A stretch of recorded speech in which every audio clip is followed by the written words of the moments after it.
संबंध में पुनर्योजन, प्रेम को पुनः जीवित करना। रिश्ते समय के साथ बदलते हैं और शुरुआती उत्साह धीरे धीरे दिनचर्या, जिम्मेदारियों और खामोशियों में खोने लगता है।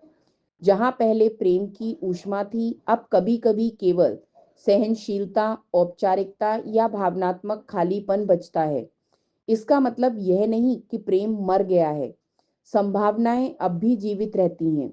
जरूरत होती है बस संबंध के पुनर्योजन की, जहां दो लोग फिर से नए तरीके से जुड़ना सीखें। प्रेम कभी पूरी तरह मरता नहीं, वह बस थककर सो जाता है, और अगर उसे जगाना जानो तो वह फिर से मुस्कुरा उठता है। संबंध में ठहराव के कई कारण होते हैं। सबसे पहले, आदतें प्रेम पर भारी पड़ने लगती हैं।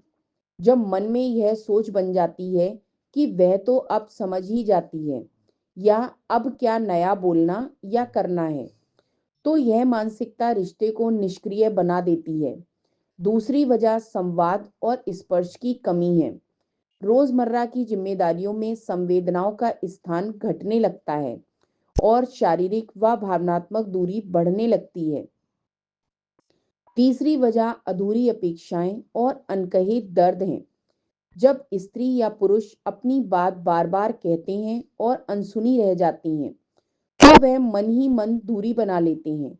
परिणाम स्वरूप प्रेम बचा रहता है, लेकिन वह व्यक्त या महसूस नहीं होता।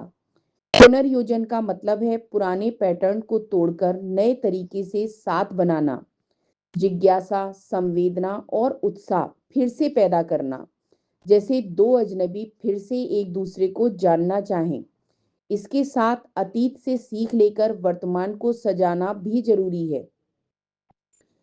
शिकायतों में फंसने के बजाय अनुभवों से यह समझ बनानी होती है कि अब आगे कैसे बढ़ना है। पुराने घाव पर बार बार उंगली नहीं उठानी चाहिए, बल्कि उन्हें मलहम लगाने की जरूरत होती है। प्रेम को पुनः जीवित करने के सरल उपाय भी हैं। सबसे पहले रिश्ते का रिचार्ज टाइम तय करना चाहिए। हफ्ते में एक दिन केवल आप दोनों, बिना बच्चों, स्क्रीन या फोन के चलें, बात करें, कुछ नया करें और सिर्फ एक दूसरे के साथ रहें। इसके अलावा यह जताना जरूरी है कि मैं तुम्हें अब भी चाहता हूँ। प्यार शब्दों का मोहताज नहीं, लेकिन शब्दों से यह सजीव हो जाता है। छोटे छोटे स्पर्श और छोटे शब्द भी बड़ी ऊर्जा पैदा करते हैं, जैसे हाथ थाम लेना, सिर पर हाथ फेरना, अचानक थैंक यू या आई मिस्ड यू कहना। साथ ही उसकी थकावट को देखना और अपना आलस्य छोड़कर उसे बिन कहे सहारा देना चाहिए। जब वह चुप हो और तो उसके पास चुपचाप बैठें। हर स्त्री अपने पुरुष की उपस्थिति और ऊर्जा से पुनर्जीवित होती है। पुरानी यादों को दोबारा जीना भी प्रभावी होता है। शादी की तस्वीरें, पहले के संदेश, पुराने वीडियो या किसी जगह की यात्रा फिर से प्रेम को महसूस करने का माध्यम बनते हैं। जिस प्रेम ने कभी जीवन को रंगों से भर दिया था, वह अब भी कहीं भीतर सांस ले रहा है, और उसे फिर से जी लेने देना चाहिए।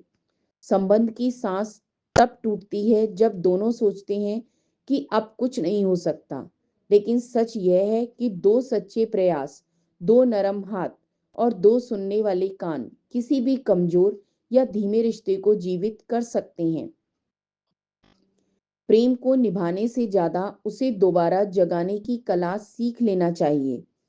तब विवाह सिर्फ एक रिश्ता नहीं, बल्कि एक गहराता हुआ, जीवन में रंग भरने वाला संग बन जाता है।